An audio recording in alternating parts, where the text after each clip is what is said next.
Hey, it's Goose, and I'm here at the trailhead for the Lusk Creek Wilderness area. I'm at the Indian Kitchen trailhead. We're out here about an hour before sunset. We're camping tonight at the trailhead, and then we're going to spend 3 days out there in the wilderness. I'm hoping to review some gear, test some new ultralight stuff, my new trekking poles, and hopefully just enjoy the creation that God's given us. So, looking forward to the weekend. So it's night number one, and I'm laying here in my Skeeter Beater hammock by Grand Trunk. And we're out here to enjoy the peace and quiet. However, it's the 4th of July, and it seems like everyone in and around the woods has fireworks. So we've been listening to banging going on for the last hour. Actually, Jared and I first thought it was somebody with a gun, and then we realized it was fireworks, so we're okay with that. So Goose here, and it's a beautiful July 5th morning out in the Lusk Creek Wilderness area. We got up around 5:30, had some oatmeal and coffee, and we've been hiking ever since. Whoa, I got the camera in there kind of close now, didn't I? Yeah, so we're dealing with multi-use trails. That's always a pleasant experience as you go clomping through the mud of horses, as well as other things left behind on horses. I have a mixed feelings when it comes to multi-use trails. On the one hand, hiking through all this mud and horse manure is not pleasant. On the other hand, I recognize that without the equestrian clubs and horse ranches in the area, most of these trails would not be in existence, nor would they be maintained. So, a little bit of horse manure in exchange for having a great place to hike, I think, is worth the trade-off. And my great thanks to those equestrian riders who, one, follow the guidelines of not riding when it's too wet, and two, for keeping these trails open for hikers like me. Alright, here we are at Indian Kitchen, the canyon. You can hear the echo going off the wall, or at least I can. I don't know if the camera's picking it up. Down by the water we've seen some really big fish. One looked like a bass, the other one, I wasn't sure if it was a trout. I don't know that we have trout in these waters. Gorgeous morning. Haven't seen another human being all day, other than my hiking partner Jared.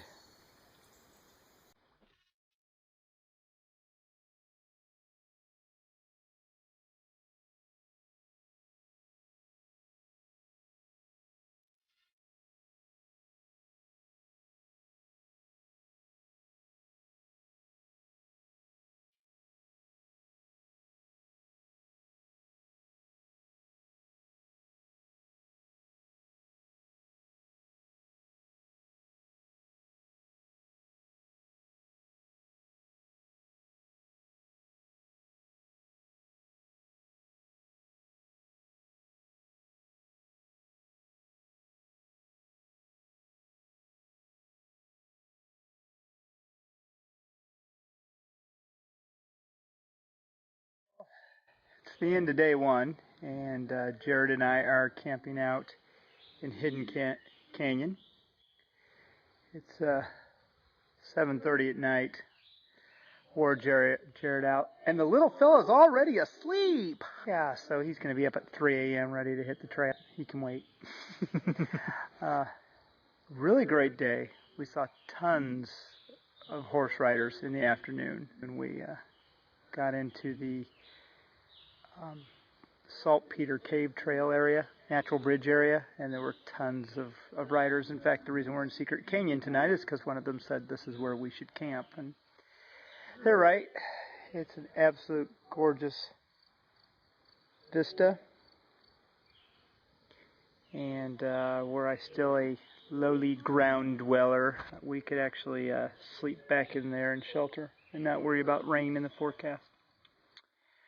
So, really good day. I have no idea how many miles we did. I'll have to get out the map and a string and kind of trace it out. I imagine that I think we did more miles than we probably did. Tomorrow we're going to head out to One Horse Gap, which is well, it's 12 miles from the trailhead, so 10 miles from here, I don't know. I'll figure that out later. And it's been an absolute perfect day. Night. Well, it's the morning of day 2, and I'm still in bed even though it's 7:30. Last night the weather was so nice I almost didn't pitch my tarp, and I'm really glad that I changed my mind and pitched the tarp, because it has been pouring rain since about 2 o'clock in the morning. Well, exactly 2 o'clock in the morning. Has rained non-stop with thunder and no wind, which is good because I pitched the tarp high, and if there had been a wind I'd be wet, maybe. We're waiting for it to blow out. According to the radar, it should be done in within the hour, and then we'll start continuing on with our day.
We've moved down to the Lusk Creek area. We're on the river to river trail now, over by Big Bear Ranch and Highway 145. And I can see the Shawnee Trail Conservancy has done a lot of great work on this trail since the last time I was through here. Just looking absolutely gorgeous.